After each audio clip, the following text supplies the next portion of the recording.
শীতে আর বেরোচ্ছ না? স্যার আমি বুঝতে পারছি না। বলছি শীতে আর বাইরে বেরোচ্ছ না? ও স্যার, না স্যার, খুব একটা বাইরে বেরোনো হচ্ছে না। আচ্ছা, তোমার লেসন প্ল্যান গুলো রেডি হয়েছে? যে কটা আমি আমি তো কয়েকটাই দেখতে পেয়েছি। লেসন প্ল্যান গুলো আর স্যার ঠিকঠাক একটা করে রেখো। হ্যাঁ স্যার, করছি স্যার। ঠিক আছে। সময় তো বেশি নেই জানো তো। 30-31। তুমি কি ইংলিশ মিডিয়ামে পড়েছিলে? না স্যার, আমি বাংলা মিডিয়াম। একবার ফর্মটা চেক করে নাও যে সত্যি সত্যি স্যার বাংলা বাংলা মিডিয়াম বা মিডিয়াম ইংলিশ। আমি। দেখে নিও না স্যার, আমি রাত্রিবেলা। বাংলা medium না। আমি তো ইংলিশে স্যার প্রচন্ড ভয় পাই। না, আমি দেখালো। ইংলিশে কনভারসেশন করতে দেখালো পারি ফর্ম না। ফর্ম ফিল আপ করতে গিয়ে ভুল হয়ে গেছে। না স্যার, আমি চেক করে নিয়েছি, আচ্ছা, বারবার চেক ঠিক আছে। করেছি। আর ডকুমেন্টস গুলো কিন্তু ভালো করে জেরক্স করে নেবে। স্যার ওই যেগুলো পাঠিয়েছেন ওই লিস্টটা না, না, না, আমার না, ওইরকম আমার না, ভাবে। আমার না, ভেরিফিকেশনের সময় মাধ্যমিকের অ্যাডমিট কার্ড, মার্কশিট, সার্টিফিকেট, উচ্চ মাধ্যমিকের উচ্চ মাধ্যমিকের মার্কশিট আর সার্টিফিকেট। গ্র্যাজুয়েশন দেখাবে? হ্যাঁ স্যার, গ্রাজুয়েশন দেখাবো। কিসে, কোন কারণ সাবজেক্ট? মিথ্যা কথা স্যার বলতে পারবো না, তো আমি তো মিথ্যা কথা আমি ঠিক বলতে আছে, না, পারবো না, না, কারণ কোন আমাদের ভুল সাবজেক্ট, কোন হয়েছে। সাবজেক্ট, কোন সাবজেক্ট? বেঙ্গলি স্যার, ওটাও পড়েছি, ব্যাস, রবীন্দ্রনাথ তাহলে ঠাকুরের কোনো পড়েছি। অসুবিধা নেই। কোনো অসুবিধা নেই, বেঙ্গলিতে আমাদের নিজেদের ভাষা। চর্যাপদ, বাংলা সাহিত্যটা একটু পড়ে নিও, চর্যাপদ। হ্যাঁ। ঠিক আছে। আর তোমার বাড়িটা যেন কোথায়? গাজল, মালদা। মালদা। আর মালদার বিখ্যাত কি সব ওই সমস্ত একটু দেখে নিও। ওগুলো স্যার দেখা হয়ে গেছে। হ্যাঁ, ঠিক আছে। তো ছোট আর করে হচ্ছে, নেবেন নাকি ইন্টারভিউ? হ্যাঁ, ইন্টারভিউ তো নেবো, আগে দেখি কোন সাবজেক্টটা তুমি না পড়োনি সেটা বার করবো না খুঁজে খুঁজে, দাঁড়া একটু। আচ্ছা। এবার বেরোচ্ছে। এবার তোমার আরেকটা জিনিস দেখে নিও, তোমার বর্তমান জেলায় ডিস্ট্রিক্ট ম্যাজিস্ট্রেট কে আছে, এটা একটু দেখে নিও। আমাদের আমাদের বর্তমান জেলার ডিস্ট্রিক্ট ম্যাজিস্ট্রেট আছেন মাননীয়া ডক্টর, হচ্ছে এমনি, স্যার জানি আমি, মাননীয়া গোয়েল, প্রীতি গোয়েল মহাশয়, প্রীতি গোয়েল, ডিএম। নেটওয়ার্কের সমস্যা স্যার, হচ্ছে। নেটওয়ার্কের সমস্যা হচ্ছে মনে হয়। হ্যাঁ, আরেকবার বলো। প্রীতি গোয়েল, আরেকবার বলো। মাননীয়া মাননীয়া ডক্টর প্রীতি গোয়েল মহাশয়া। আচ্ছা, কতদিন ধরে আছে? স্যার রিসেন্ট জয়েন করেছে। ও, তা একটা ডিস্ট্রিক্ট ম্যাজিস্ট্রেটের কি ক্ষমতা বা কি কাজটা করে একটা ডিস্ট্রিক্ট ম্যাজিস্ট্রেট? একজন ডিস্ট্রিক্ট ম্যাজিস্ট্রেট হলেন জেলা শাসক, অর্থাৎ জেলার যে কোনো বিষয়ের অনুমোদনের ক্ষেত্রে জেলা শাসকের একটি গুরুত্বপূর্ণ ভূমিকা রয়েছে। কারণ পশ্চিমবঙ্গ সরকারের দেওয়া প্রকল্পগুলি যখন বাস্তবায়িত হয়, তখন জেলা শাসকের গুরুত্বপূর্ণ স্বাক্ষর থাকে, যার মাধ্যমে সেই বিলটি পেশ হয় এবং সেই কাজের উন্নয়ন, মানে সেই কাজটি বাস্তবায়িত হয়। তাহলে এই একটা জিনিস, জেলা শাসককে আরেকটা নামেও লোকে চেনে। ডিএফ। আর আর কি জানো? কালেক্ট্রি বলে কথাটা শুনেছো? কালেক্ট্রি হ্যাঁ, শুনেছো? কালেক্ট্রিক অফিস আছে। না, এই এই যে অনেক লোকে এই ডিস্ট্রিক্ট ম্যাজিস্ট্রেট অফিসটাকে অনেকে কালেক্ট্রি বলে, এটা জানো? হ্যাঁ স্যার, আমাদের এখানে বাংলাতেই বলে কালেক্টরি এখানে বলে। অফিস। দেখো ওটা কালেক্ট্রি বলে কেন একটু বলবে? না স্যার, কালেক্টরি বলার কারণটা অতটাও ভালো করে কেন? জানি না, হয়তো বলবো তার কিন্তু ভুল তার হবে। কারণ হচ্ছে ব্রিটিশ পিরিয়ডে না এরা পুরো জেলার ট্যাক্স কালেক্ট করতো। আচ্ছা। এই যে ডিস্ট্রিক্ট ম্যাজিস্ট্রেট আছে না, যখন ব্রিটিশ পিরিয়ড ছিল না, তখন এই পুরো জেলার ট্যাক্সটাই কালেক্ট করতো। ঠিক আছে। তা যখন কালেক্ট করতো, আর ডিস্ট্রিক্ট ম্যাজিস্ট্রেটের কাজ হচ্ছে একটাই, সেটা হচ্ছে ল ইন অর্ডার। ঠিক আছে। এইটাই মেনটেন করা, আর কিছু না। উপর থেকে যা ইনস্ট্রাকশন আসবে সেই অনুযায়ী ল ইন হ্যাঁ অর্ডারটা ঠিক করে মেনটেন করা। একটা একটা যদি আমি ডিস্ট্রিক্ট ম্যাজিস্ট্রেট হতে চাই তাহলে আমাকে কি করতে হবে? ডিস্ট্রিক্ট ম্যাজিস্ট্রেট হতে গেলে, স্যার ডিস্ট্রিক্ট ম্যাজিস্ট্রেটের কি পরীক্ষা রয়েছে সেটা তো আমার সম্পর্কে জানা নেই, আচ্ছা, হয়তো ডিস্ট্রিক্ট ম্যাজিস্ট্রেটটাকে আইএএস বলে। আইএএস এর ফুল ফর্মটা জানো? ইন্ডিয়ান এয়ার, স্যার কি হবে বলে দিন তো। Indian administrative service. আচ্ছা, ইন্ডিয়ান অ্যাডমিনিস্ট্রেটিভ সার্ভিস। তাহলে প্রথম আইসিএস পরীক্ষায় কে পাস করেছিল? স্যার আমি যতদূর জানি আমাদের কি ওই ভারতের নেতাজি সুভাষচন্দ্র বসু। প্রথম পাস করেছিল। তা তখন যেটা আইসিএস ছিল, সিভিল সার্ভিস ছিল, এখন ওটা আইএএস হয়েছে। তাহলে আইএএস হতে গেলে কি পরীক্ষা দিতে হয় বলো তো, বলতে পারবে? আগে ইউপিএসসি, এখন ইউপিএসসি, ইউপিএসসি নাম হ্যাঁ হ্যাঁ শুনেছো? Sir UPSC. জানতাম কিন্তু ভুলে গেছি, আচ্ছা, হ্যাঁ জানতাম। জানতাম কিন্তু ভুলে গেছি। ইউপিএসসি পুরোটা কি, পুরোটা একটু বলো দেখি, full form UPSC. UPSC, UPSC, sir এটা জানা নেই। তাহলে পিএসসি, এসএসসি বলো, ইউ বাদ থাক। School service, school service commission, আর public service commission, PSC school public service commission. Service commission, আর SSC school service commission. SSC school service বাদ দিয়ে তো স্টাফ সিলেকশন কমিশন তো হয়, স্টাফ সিলেকশন কমিশন তো স্যার হয়, স্টাফ সিলেকশন কমিশন তো হয়। হ্যাঁ ঠিক আছে? তা সুতরাং একটা হ্যাঁ আইএএস হতে গেলে ইউপিএসসি পরীক্ষা দিতে হয়। হ্যাঁ। ঠিক আছে? তাই ইউপিএসসি পরীক্ষা দেওয়ার পর একটা আইএএস হয়। তার নিচে যারা কাজ করে তারা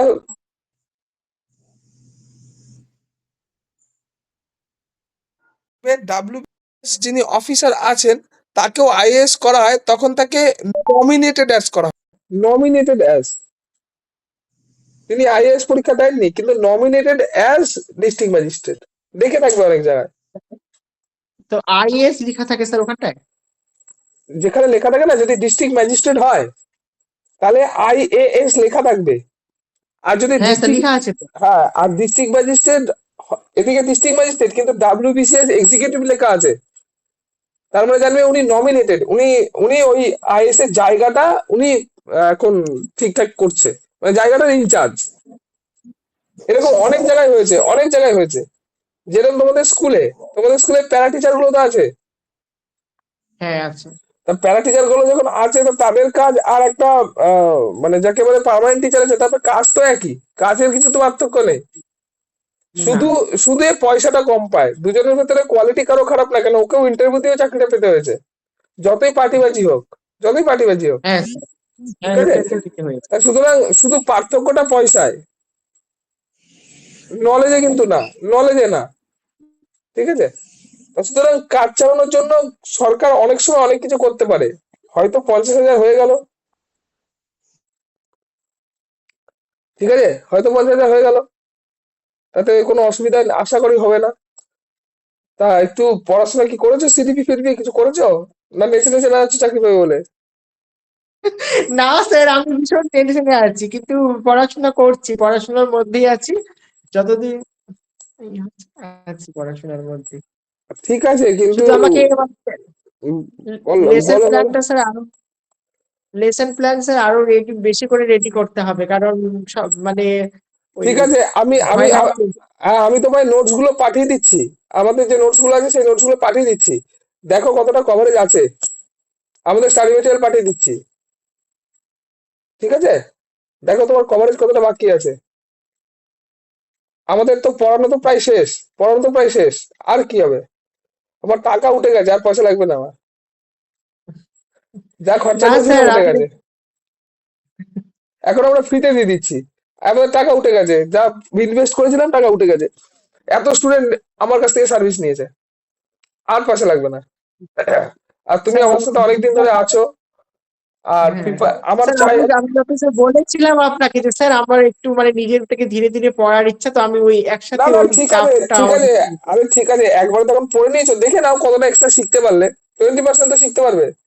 আর আমার হ্যাঁ সাবজেক্টের বিষয় যা লেখা আছে তার যদি 20% পড়ো তাহলে পরীক্ষা পাস হয়ে যাবে, 80% পড়তে লাগবে না তোমাকে, যেভাবে লেখা আছে। তাহলে কি স্যার আপনাকে পার্সোনাল মেসেজ করব? পার্সোনাল মেসেজ করে আমি পাঠিয়ে দিচ্ছি, তাহলে আমার সুবিধা হবে, নাহলে খুঁজতে হবে, তোমার তো নাম্বার নেই আমার কাছে। না স্যার পার্সোনাল মেসেজ করব আপনাকে, করে দেবো। আমাদের নাম্বারটা লিখে লিখে নাও, 7679, এই না নাম্বারে। স্যার আপনার নাম্বার আমার লেখা আছে, আচ্ছা, আপনার ঠিক সাথে আছে। তো লিখাই আছে, ওই না, এক্সট্রা কারিকুলামটা পাঠিয়ে দিলাম। হ্যাঁ, আজকে অনেকদিন পরে কথা হলো। আর নেক্সট হচ্ছে তুমি বাড়িতে ডেমো টিচিং ভিডিও রেকর্ডিং করে আমাকে পাঠাও।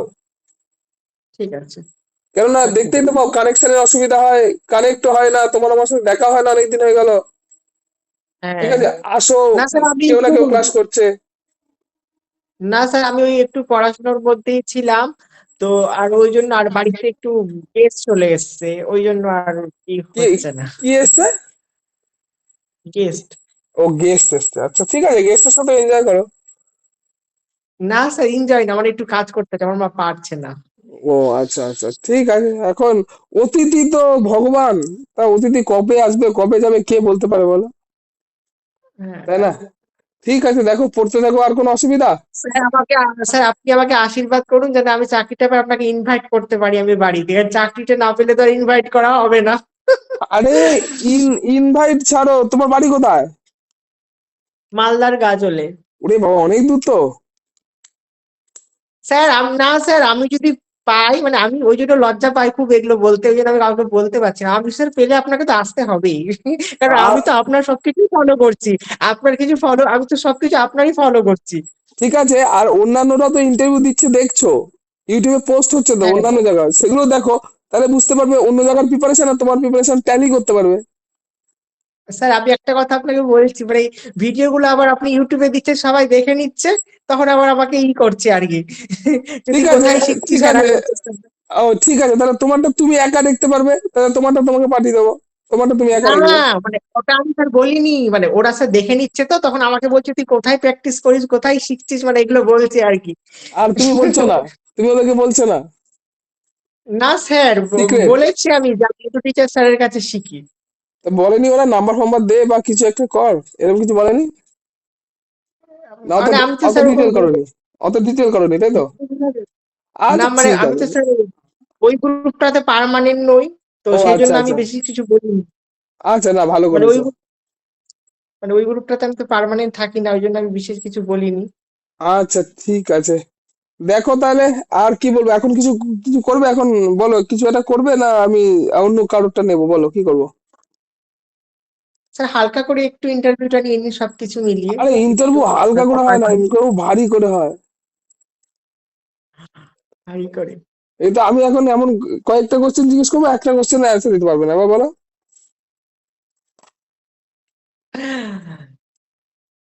জিজ্ঞেস করবো একটা কোশ্চেন অ্যান্সার দিতে পারবে না, তবে এত কঠিন জিজ্ঞেস আমরা করবে না। সলভ করছি, তবুও স্যার মানে আবার হয়ে যাচ্ছে। আমার এক্সপেকটেশনটা একটু হাই না, আমার তো 10-এ 10 টার্গেট। একাডেমিক স্কোর কত তোমার? আমি স্যার 26.99 ব্যাস। ছিল, আর এক্সট্রা না এক্সট্রা কারিকুলামটা স্যার দিয়েছিলাম আপনাকে, ওটা বলেছিলেন এক পাবো, তাহলে 27.99 হচ্ছে। না তুমি 26.99 কি সব এক্সট্রা কারিকুলাম দিয়ে? না না না, এক্সট্রা ছাড়া? কারিকুলাম ছাড়া। ও 27 তো হুম। হয়ে গেছে, ঠিক আছে, এটা এমনি হয়ে যাবে, আর এমনি স্যার হয়ে যাবে। এক্সট্রা কারিকুলাম তো স্যার বলেছিলেন পাবো, মানে পেতে, মানে আপনি পাবো পেতে বলেছিলেন, তবু পেতে আমি একটা পারি, আশায় এখন থেকেছি। এখন দেখো যারা ওখানে সব ভেরিফিকেশনে থাকবে, তারা কতটা তোমার এটা প্রেফারেন্স দেবে কিনা আমি বলতে পারছি না, কিন্তু ওটাতে পাওয়া স্যার উচিত। তো ওটা স্যার আমি কি স্যার ওটা তো আমার রাজ্য সরকার অনুষ্ঠান ছিল স্যার, ওটা কি আমাকে বলে দিবে ওখান থেকে আমি পেলাম কি পেলাম না এই কথাটা? আরে তো পেলাম কি পেলাম না তুমি তখনই তো বুঝতে পারবে, জেরক্সটা তুমি যখন দেখাবে ওকে। ও তখন মানে মানে হ্যাঁ নিলে মানে পেলে নেবে আর না পেলে হ্যাঁ নেবে না? হ্যাঁ, কিছু যদি হয়, কিছু বোঝে যে এখান থেকে নাম্বার পাওয়ার মতো, তখনই কাগজটা নেবে, নিলে কাগজটা ফেরত দিয়ে দেবে। আচ্ছা, এটা তাহলে লাগবে আমি না, বুঝেই যাবো। এটা লাগবে না, হ্যাঁ, তখনই বুঝে যাবে। তাহলে তোমার 27 আছে, আর কিছু তো মার্কস লাগবে, ব্যাস হয়ে গেল। ঠিক আছে। বুঝতে পেরেছি। আর তোমার কাছ থেকে আমার ইলেকট্রিক একটা স্কুটার লাগবে, কবে কিনবে? স্যার আপনি আমাকে স্যার বোঝেন না, আমি স্যার নোটগুলো একমাত্র কিনে আমি স্যার ধীরে ধীরে করে পড়ছিলাম, ওই জন্য আমি স্যার এই ক্যামেরায় আপনাকে বলতে চাইছি না।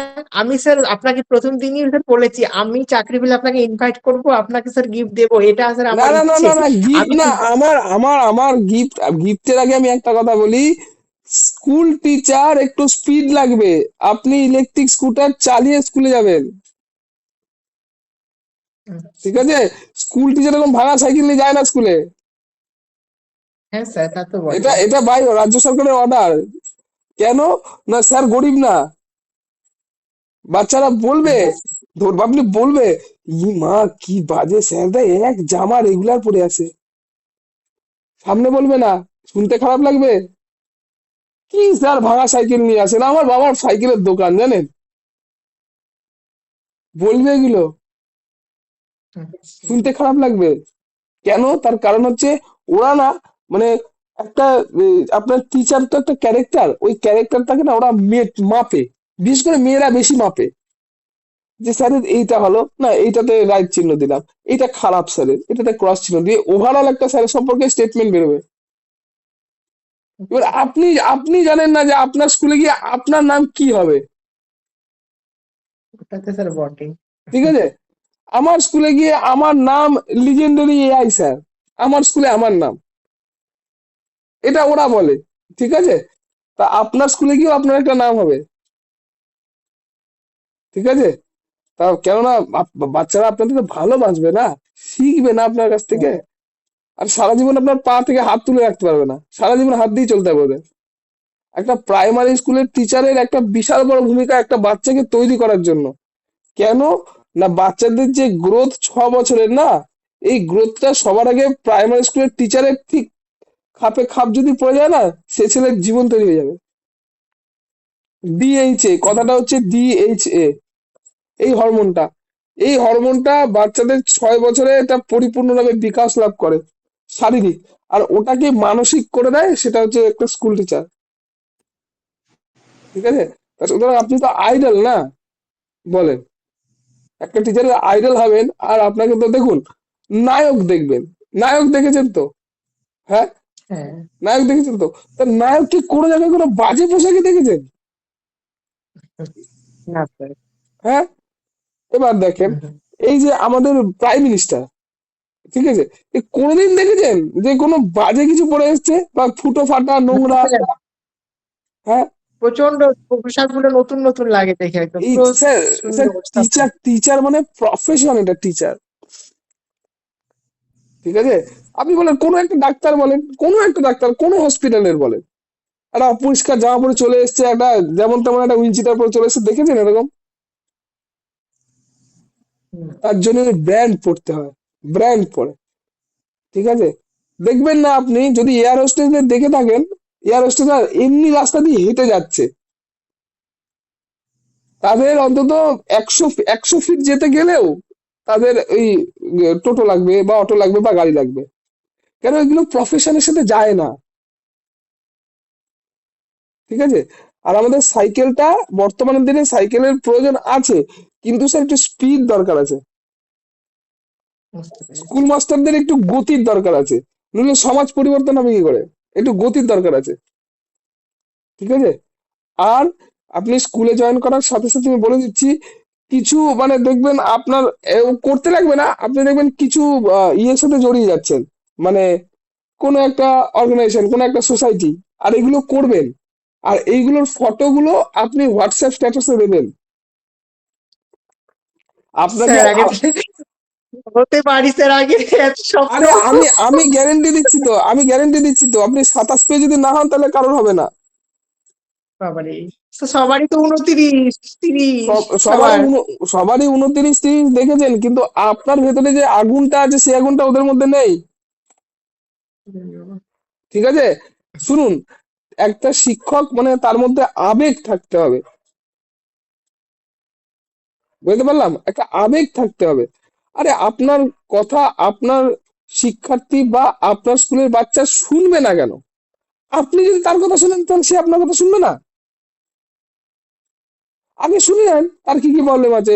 স্যার, এই লিস্ট আমার এই প্রবলেম, ওরা তো লিস্ট দিতে পারবে না, আপনাকে ওকে বুঝে ওই স্টেটমেন্ট রেডি করতে হবে। হলিস্টিক রিপোর্ট কার্ড আপনাকেই তৈরি করতে লাগবে স্কুলে, ডেইলি লেসন প্ল্যান আপনাকেই তৈরি করতে লাগবে, প্রত্যেকটা ক্লাসের জন্য আলাদা আলাদা করে। কতটা ওয়েস্ট বেঙ্গলে হয় সেটা জানি না, কিন্তু ব্যাপারটা হচ্ছে এগুলো করতে লাগে কিন্তু। ঠিক আছে, রেমিডিয়াল টিচিং আপনার ক্লাসে পড়ছে, আপনাকে দায়িত্ব করে বাচ্চাগুলোকে দেয়া হয়েছে, আপনি কি খালি স্যালারি নিতে এসছেন নাকি? আমার বাচ্চাগুলো পাস করলো না কেন? কোনো জায়গায় এখন এখন একটা লেখা দেখান যে বাচ্চা পাস করেছে, এটা শিক্ষকের দোষ, বা সবার আগে এটা বাচ্চার দোষ। বাচ্চা পাস পাস করেনি, বাচ্চা পাস করেনি, এটা বাচ্চার দোষ। এটা কোথায় লেখা আছে? এটা সিস্টেমের দোষ হয়ে যায়, দেখবেন মানে এখন বইগুলোতে লেখা। শিক্ষকরা ভালো পড়ায়। এবার সিস্টেমেরই যখন দোষ হচ্ছে, তাহলে তাকে যে ফেসিলিটি দিচ্ছে সে কি করছে? তার ফেসিলিটি তো আর এখন আর টিচার না, তো টিচার তখন ফেসিলিটি না। আর স্যার আপনি কি করলেন, আমার বাচ্চাটা পাস করলো না, আপনারাই তো এমসিকিউ পড়েছেন যে সিস্টেমের দোষ, তাহলে কি সিস্টেম লাগিয়েছেন? চেঞ্জ করেন, ভার্সন চেঞ্জ করেন। কি পুরোনো সাইকেল নিয়ে আসেন, স্কুটি নিয়ে আসেন? একটা বাচ্চা একটা বাচ্চা যদি শিক্ষার কাছে না আসে, তাহলে শিক্ষা যায় তার কাছে, এটা জানেন? ধরুন আপনার স্কুল ছুট হয়ে গেছে বাচ্চাদের, স্কুলে বাচ্চারা আসছে না, এবার আপনি কি করবেন? ডিস্ট্রিক্ট ম্যাজিস্ট্রেটকে বলবেন যে এখানে পুল বানিয়ে দাও? আপনাকে চলে যেতে হবে, বাড়িতে গিয়ে টিউশন দিয়ে চলে আসতে হবে আপনার সার্ভিস বুকটা ভালো রাখার জন্য। এগুলো করতে হবে। আর এগুলো যদি না করেন, তাহলে আপনাকে এই বিএলও 10 বছরের জন্য বিএলও হতে হবে। এমন জায়গায় পাঠিয়ে দেবে না, খুঁজে পাবেন না, না খাবার না লোক, এমন জায়গায় পাঠিয়ে দেবে। ওটা তো স্যার দেখছি, এরা 17 সালে যেগুলো টিচার হয়েছিল সবাইকে বিওলো করে দিয়েছে। হ্যাঁ, তো আপনিও তো হবেন, তো আপনাকে 10 বছর বিএলও থাকতেই হবে। তারপরে আবার আবার ইলেকশন ডিউটি, তারপরে আবার ইলেকশন ডিউটি, ব্যালটে ভোট, কত গ্যাঞ্জাম বলেন তো। এখনো পা দেননি। তারপরে একদিন একদিন স্যার বলছিলেন, তারপরে ছাত্রের কি একটা প্রকল্প দিবে, মানে কোন ছাত্রকে পুরো দায়িত্ব দিয়ে দেওয়া হবে, হ্যাঁ, ওই ছাত্রটা শ্রমিক এটাকে ওটা অ্যাডপ্টেশন বলে, অ্যাডপ্টেড চাইল্ড কথাটা। বলেছিল। অ্যাডপ্টেড হ্যাঁ, চাইল্ড, দত্তক নেওয়া। দত্তক নিতে হবে। তার এডুকেশনের দায়িত্ব আপনাকে নিতে হবে। ঠিক আছে? তা সুতরাং নইলে নইলে আপনি ভারত রত্নটা পাবেন কি করে বলেন? সেটাও আমার ঠিক। তো টার্গেট আপনাকে দিয়ে ভারত রত্ন নিয়ে আসবো, কিন্তু পাবেন কি করে? আরে, উত্তর হবে না। বলাতে এত লজ্জা পেয়ে গেলেন, সামনে ভিজুয়ালাইজ করুন, ভারত স্যার রত্ন আমি চলে এই যাবে লেখা থাকে। প্যানেলিস্টের নাম উঠবে স্যার, কি হবে, আমি তো টেনশনে মরছি। আরে টেনশনে মরার কিছু নেই, আপনার অ্যাপয়েন্টমেন্ট লেটার বাড়িতে ঢুকতে লাগিয়ে ফেলবেন। ঠিক স্যার আছে? আমার তো ওবিসি এ রয়েছে, তাহলে আমি জেনারেলের সঙ্গেও ফাইট দিতে পারবো। হ্যাঁ হ্যাঁ হ্যাঁ হ্যাঁ, একদম। ওবিসিতে সিট না থাকলে আপনি জেনারেলে ফাইট দেবেন। মানে জেনারেলের না যদি পাই, তাহলে ওবিসি তো পেলেও হবে, তাই তো? না না না, ওবিসিতে না পেলে জেনারেলে পাবেন। আর জেনারেলে যদি স্যার না পাই? জেনারেল কে বলেছে জেনারেল না পাবেন না? যে জেনারেল আপনি ডিস্ট্রিক্টে পাবেন না, স্টেটে পাবেন। ও আচ্ছা, মানে আরে জেনারেলে পেতে গেলে স্যার বেশি নাম্বার লাগবে, তাই না? বেশি নাম্বার তো হতেই হবে। আচ্ছা। আরে ওবিসির তো একটা কাটা পাবে, আপনি তো ওবিসিতেই পাবেন, আবার জেনারেলে কেন আসছেন? ওবিসিতে তো পাবেন। আপনার লাগবে হচ্ছে 29। ঠিক আছে? না স্যার, আমার 27, ওই 27, 26.99। হ্যাঁ, ইন্টারভিউতে 29-এ কাটা হবে আপনাদের। 29-এ কাটা হলে লাগবে তো 2, ইন্টারভিউতে 2 পাবেন না? যা প্রিপারেশন আছে আপনার, আমি তো 10-এ 10 এক্সপেক্ট করছি, আপনার তো লাগবে তো 2। 29 পেলে তো আপনার কাট অফ হয়ে গেল, 29-এ কাট অফ। আচ্ছা তাহলে এই তো ব্যাপারটা। আচ্ছা রিম্পা, ইন্টারভিউ দেবে? স্যার, তাহলে আমি হ্যাঁ আপনাকে স্যার মেসেজ দিদি। করে দেবো। হ্যাঁ, মেসেজ করে আমি নোটস পাঠিয়ে দিচ্ছি। আচ্ছা ইলেকট্রিক স্কুটার মনে যেন থাকে। স্যার স্যার, আমি ক্লাসিক সবার স্যার। প্রথমে আপনাকে যেটা বললাম, আমি যদি মানে হতে পারি, আমি সবার প্রথমে আগে আপনাকে ওটা পাঠাবো। আর আচ্ছা আপনি বলবো যে এটা আপনারই ক্রেডিট, কারণ আমি সম্পূর্ণ ডেমোটা এত খারাপ হচ্ছিল, আপনি স্যার ঠিক করে দিয়েছেন, এটা আমি স্যার কখনোই ভুলবো না, আমার ডেমোটা আচ্ছা, প্রচন্ডই খারাপ হচ্ছিল। ঠিক আছে, এখনো এখনো সময় আছে, এখনো তুমি ঠিকঠাক করে নাও। আমি তোমাকে আগাম দিয়ে দিলাম তো, আমি 2030 অব্দি দেখে এসেছি, টাইম মেশিনে বসেছিলাম, 2030 অব্দি দেখে এসেছি আমি। কি স্যার? আমি 2030 অব্দি দেখে এসেছি, কার কত দম সেটা দেখে এসেছি 2030 পর্যন্ত। এটা তো 26 চলছে। 2000, ও আচ্ছা। স্যার কি এখনো 4 বছর আগেকার স্যার ভবিষ্যৎ করে চলে এসেছে। আমি তো ভবিষ্যৎ করে ওটাই চলে অবাক এসেছি। হয়ে যাচ্ছি, বুঝতে তাহলে পারিনি কথাটা। হ্যাঁ, তাহলে বুঝতে হবে না।